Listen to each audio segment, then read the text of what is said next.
ուրեմն այսպես լինելիս մայիսի 17-ին Հռոմ Խաչատրյան համերգասրահում ժողովրդական երաժշտության եւ բարի ազգային կենտրոնի նախաձեռնությամբ կկայանա կանոնահար Բելլա Պապիկյանի եւ Հայաստանի ազգային նվագարանների պետական նվագախմբի համերգային երեկոն։ Սիրով ներկայացնեմ մեր հյուրերին, որոնց հետ ավելի մանրամասն կխոսենք այդ երեկոյի մասին, Սամսոն Մելիքյան, ժողովրդական երաժշտության եւ բարի ազգային կենտրոնի տնօրենի տեղակալ, բարև ձեզ եւ Բելլա Պապիկյան կանոնահարին եւ հենց օրվա հերոսուհին, բարև ձեզ։ Շատ ուրախ ենք ձեզ մեր տաղավարում տեսնել, թերևս սկսենք մեր զրույցային տեղից, թե ինչպես եղավ համագործակցությունը, ումներ միտքը, գաղափարը, առաջարկը։ Երևի ես ներկայացնեմ, համագործակցության սկիզբը ոնց դրվեց։ Բելլայի հայրիկը նվագում է նաև ազգային նվագարանների պետական նվագախմբում։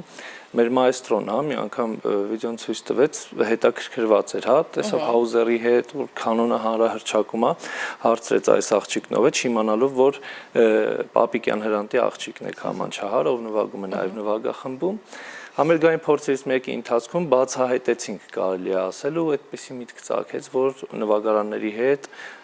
հնարավոր է համերգ կազմակերպենք, ինչ-որ հետաքրքիր թեմատիկ, ավելի Բելլայի ոճի ուղղվածությամբ, ու փորձեցինք, ստացվեց, սպասում ենք համերգի օրը։ Հագեցաշեր Բելլայի գրաֆիկը ազատ էր։ Իհարկե հագեցած էր, մենք շատ քիչ փորձերի ժամանակ 2020 թվականից որոշեցիք, որ 25 թվականին համերգ տա։ Այդ երևի Բելլան ավելի գրաֆիկի հետ կապված։ Շատ լավ, մի անգամից համեցեք։ Ուզում էի գանք սկզբին, գիտես, նախքան անցնելը հետո արդեն համագործակցությանը հայտնի Հաուզերի հետ, հետո արդեն համերգային ծրագրին մի հատ գանք սկզբից։ Ինչու կանոն, ինչպես ստացվեց այս ընտրությունը եւ այս ինչ սեր է ձեզ համար։ Հաշվի առնելով, որ դաշնակահար էր ուզում դառնալ։ Հատկապես։ Ճիշտ նշեցիք, ուզում էի դաշնակահար դառնալ ի սկզբանե, բայց ծնողներիս ուղղորդությամբ ասելով, որ եթե դաշնամուրը նվագելու եմ միայն դաշնամուր, բայց եթե կանոն նվագեմ, տիրապետելու եմ նաև դաշնամուրին։ Փաստորեն չէին սխալվում, հիմա երկու գործիքին էլ տիրապետում եմ։ Կանոնի հանդեպ սերը սկզբանե չկար, որովհետև փոքր աղջնակ այդ մեծ գործիքը տանել, վերել երաժշտական, բայց քանի որ արդեն առաջին երկրորդ դասարանից մասնակցում էի տարբեր միջազգային ֆեստիվալների ու գրավում արդեն բարձր տեղեր, սկսեցի արդեն սիրել գործիքը ու փաստորեն կյանքիս լավագույն ընտրություններից մեկն էր։ Հազվադեպ է լինում, բայց ծնողները չեն սխալվի։ Այս պարագայում, որովհետև շատ դեպքերում մենք տանում ենք, ինչի լսեցինք ծնողներին, ինչի լսեցինք ծնողներին։ Եվ արդյոք դուք կարողանում եք հենց այդ գործիքով, հենց ձեր սիրով նաև այդ երաժշտական գործիքը այն հանրահրճակել, ինչպես է արձագանքում ձեր լսարանը։ Տարբեր կարծիքներ կան, մեծամասամբ լավ կարծիքներ են, որովհետև նույնիսկ ծնողներն են ինձ գրում, որ իրենց փոքրիկները ոգևորվել են ու ոգեշնչվել են այն տեսանյութերից ու ուզում են կանոնարուի դառնալ, դա ինձ շատ մոտիվացնում է ու շատ է ոգեշնչում եւ մեծամասամբ դրական արձագանքներ են, իհարկե կան մի փոքր բացասական արձագանքներ, բայց դրանք անհնար է չլինեն, նույնիսկ եթե անեք աշխարհի լավագույն գործը, դրա համար ուղղակի պետք է անել ինչ որ սիրում ես ու անել սիրով ու ուշադրություն չդարձնել այդ բացասական արձագանքներին։ Իհարկե, անշուշտ։ Մենք գիտենք, որ դուք հիմնականում ապրում եք Արաբական Միացյալ Էմիրություններում, ոնց է այնտեղ ընկալվում մեր կանոնը կամ ինչ գործեր եք հիմնականում նվագում, վստահ եմ ձեր ցանկում տեղ են գտած նաև մեծ մասը հայկական ժողովրդական ստեղծագործություններ։ Միացյալ Էմիրություններում կանոնը համարվում է ազգային գործիք, ընդհանրապես արաբական երկրներում, Պարսկաստանում, մեր հարևան երկրներում իրենք բոլորը համարում են, որ կանոնը իրենց երկրին է պատկանում, բայց ես միշտ ասում եմ, որ կանոնը հայկական է, նաև շեշտում եմ, որ այն կանոնը, որի վրա որ ես եմ նվագում հայկական է, որովհետև ունի հայկական լատ, հայկական հնչողություն, եւ ապրելով Դուբայում մեծամասամբ նվագում եմ արաբական մեղեդիներ, որովհետև մեծամասամբ արաբական միջոցառումների ժամանակ եմ ելույթ ունենում, բայց երբ որ առիթ է ընձեռվում նվագել մեր հայկական միջոցառումների ժամանակ, հենց մեկը դեսպանատան կողմից կազմակերպված, այդ ժամանակ ինձ մոտ շատ մեծ ուրախություն է, որովհետև հենց նվագում եմ իմ հոգու, իմ սրտի երաժշտությունը։ Հենց որ հնարավորություն լինի նույն արաբների համար, երբ որ նվագում եք իրենց նախընտրել մեղեդիները, այդ արանքում մի երկու հատ հայկական նվագեք, մերը թող մի հատ էլ նվագեք։ Կամաց որ դաստիարակվեն, էլի սովորեն նորմալ ճաշակով երաժշտություն։ Իրականում սկզբից չեն հասկանում ինչ մեղեդիներ են, բայց հետո շատ ոգևորված։ Այստեղ ինչ ծրագրով եք ելույթ ունենալու։ Ծրագրում լինելու են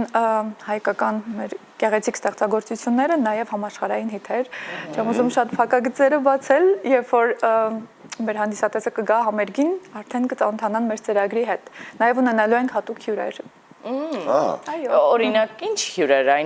ինչպիսի համագործակցություններ, այսպես համաշխարհային արտիստների հետ ունեցել եք արդեն։ Փակագծերը։ Բացի։ Ճիշտ ժամանակն է, որովհետեւ մեր տաղավարը գաղտնիքներ չի սիրում։ Դե պետք է իմանա ձեր հանդիսատեսը, թե ինչ է սպասվում։ Հաուզերը այստեղ չի լինելու այդ օրը, շատ չողջևորեմ մեր հանդիսատեսին, բայց ունենալու ենք շատ սիրված հյուրեր համերգի ժամանակ, երգիչ-երգչիներ։ Մեր հայկական Այո։ Երկարվեստի։ Դե այդ դեպքում քանի Հաուզերի մասին խոսք գնաց, եկեք պատմեք ձեր համագործակցության մասին, որը եւս շատ կարեւոր, այսպես հիմնակարային դեր է խաղացել ձեզ համար։ Մի քանի տարի առաջ, երբ որ նոր է տեղափոխվել Մրություններ ու արդեն իմ տեսանյութերը սկսել էին հայտնի դառնալ, հայկական ամսագրերից մեկից հարցազրույց ունեցա, որտեղ որ մի կետ կար, ով այն երաժիշտը, ում հետ որ կցանկանաք օրերից մի օր նվագել կամ նույն բեմում հայտնվել ու ես նշել էի Հաուզերին։ Դա 5-6 տարի առաջ։ Ու կյանքում չէի սպասի, որ իրոք այդ օրը կգա, որովհետև ինձ համար գնալ իր համերգին դա երազանք էր։ Եվ ինքը գտնվում էր Միացյալ Էմիրություններում, ես ինձ մոտ միտք առաջացավ գրել իրեն, եթե ստացվի, շատ լավ, եթե չստացվի, աշխարհի վերջը չի։ Այո, ամեն դեպքում փորձը միշտ պետք է։ Երբեք չես իմանա, եթե չփորձես։ Ու ես գրեցի այդ նամակը ու 1 ժամ անց ստացա պատասխանը։ Ու այդ ժամանակ ուրախությունից ուղղակի տան մեջ թռչկոտում էի, որովհետև ինձ համար շոկային էր ու անսպասելի էր, որ այդ համաշխարհային արտիստը իրոք հավանել էր իմ տեսանյութերը ու գործիք համարում էր ունիկալ գործիք ու որոշել էր ինձ հետ համագործակցել։ Ու իրականում մեր տեսանյութերը գտան ամենաբուրըն արձագանքը, նույնիսկ իր էջում ամենաշատ դիտումներ ունեցած տեսանյութը մեր միասին համագործակցությունները։ Այս դեպքում կարելի ասել ով է ում։ Մեր կանոնը օգնեց մեր Բելայի շնորհիվ, թե Հաուզերը։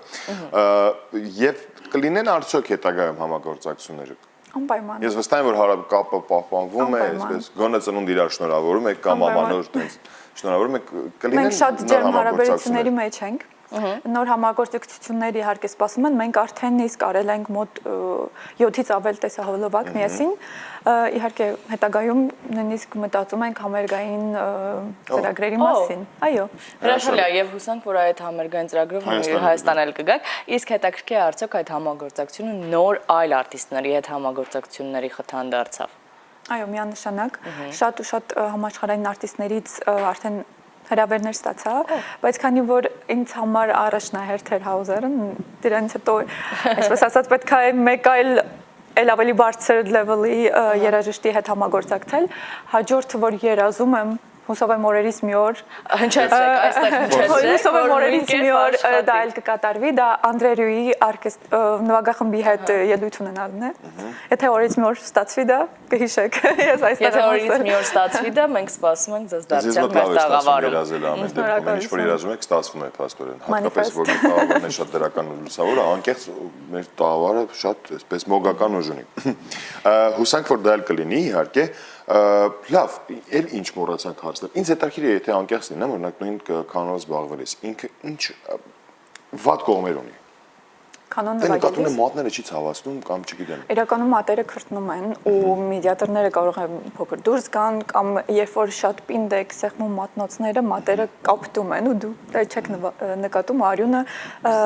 կանգնում է հատվածում, մի քիչ ցավոտ է ու հետո երբ որ նվագում ենք արպեջոներ, մենք ունենում ենք փոքր բշտիկներ այստեղ։ Բայց հետո կամած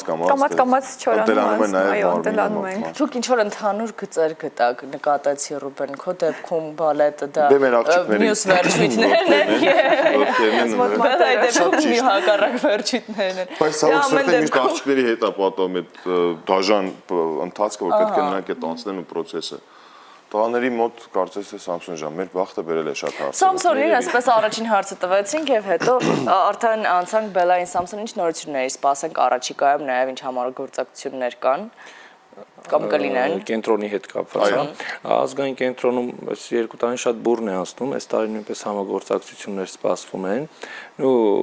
համագործակցել ենք Վարդանի հետ Բադալյան ժողովրդական երգիչ, որը հանրության կողմից այդ ասպարեզում, հա, այդ բլոկում ժողովրդական շատ սիրված է։ Հաջորդը Բելլան էր, հա, որին որ սպասում ենք մայիսի 17-ին։ Բայց կարծում եմ Սամսոն մեկն է համերգով բավարարվել արժի։ Քանի այստեղ է Բելան։ Քանի այստեղ է Բելան։ Ընթացքում 20-ամյակն ենք տոնելու այս տարի նաև ազգային նվագարանների պետական նվագախմբի փորձում ենք բուռն անցկացնել նոր ծրագրերով հա տարվա մեջ ներկայանալու որ հերթական ինչ որ համերգային ծրագիր չերվա դրա համար սկսել ենք համագործակցել ազգային նվագարաններով տարբեր արտիստների հետ, մենակատար երաժիշտների հետ, երգիչների հետ, հա տարին շատ բուռն ենք փորձում։ Իրականում նկատել է վերջին շրջանում գործունեությունը, ակտիվությունը, նաև կենտրոնի ծավալը աշխատանքը եւ մենք վստահ ենք որ 20-ամյակի հետ կապված նույնպես առիթ կունենանք հանդիպելու մեր տաղավարից նաև զրուցել։ Շնորհակալություն նաև ձեզ, մաղթում ենք ձեզ լավ օր, փորձերը արդեն սկսել են։ Իհարկե։ Արդեն փորձերը ընթանում են, ամեն ինչ լավ է, շատ լավ է։ Հոյակապ։ Մենք եւս մեկ անգամ հիշեցնում ենք մեր հեռուստատեղներին եւ ձեր հանդիսատեսին, որ մայիսի 17-ին Բելլա Պապիկյանի համերգը կարող եք վայելել Արամ Խաչատրյան համերգասրահում։ Մենք ձեզ հաջողություն ենք մաղթում եւ դարձյալ սպասում ենք եւ հայրենիքում եւ մեր տաղավարում նորությունները լսելու եւ նորություններով կիսվելու համար։ Հուսանք մյուս նորությունը, երբ որ առիթ կլինի խոսելու կամ զրուցելու, արդեն Անդրեյի նվագախմբի հետ միասին համերգը կլինի։ Կսպասենք անհամբեր։ Շնորհակալություն ձեզ, ես լավ օր, իսկ մենք այս պահին կունենանք երաժշտական դատարկ։ Առանց երաժշտության ախր ոնց կարելի է։ Երաժշտություն այս պահին մեր եթերում կլինի, հետո կվերադառնանք ու կշարունակենք։